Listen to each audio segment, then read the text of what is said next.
ಪಾಕಿಸ್ತಾನ ಮತ್ತು ಅಫ್ಘಾನಿಸ್ತಾನ ನಡುವೆ ಯುದ್ಧದ ಆಂತರಿಕ ಸಂಘರ್ಷ ತಾರಕಕ್ಕೇರಿದೆ. ಅಫ್ಘಾನಿಸ್ತಾನ ನೆಲದಲ್ಲಿ ಉಗ್ರ ರಾಷ್ಟ್ರ ಪಾಕಿಸ್ತಾನ ಮತ್ತೊಮ್ಮೆ ವೈಮಾನಿಕ ದಾಳಿಯನ್ನು ನಡೆಸಿದೆ.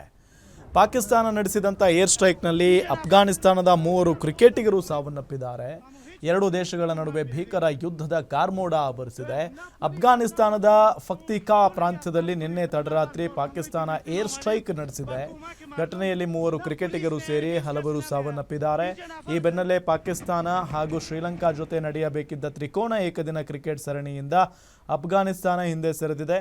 ಕದನ ವಿರಾಮವನ್ನು ಉಗ್ರ ರಾಷ್ಟ್ರ ಪಾಕಿಸ್ತಾನ ಉಲ್ಲಂಘಿಸಿದ್ದು, ನಮ್ಮ ಪ್ರತೀಕಾರಕ್ಕೆ ಸಿದ್ಧರಾಗಿ ಅಂತ ತಾಲಿಬಾನ್ ಖಡಕ್ ವಾರ್ನಿಂಗ್ ಕೊಟ್ಟಿದೆ.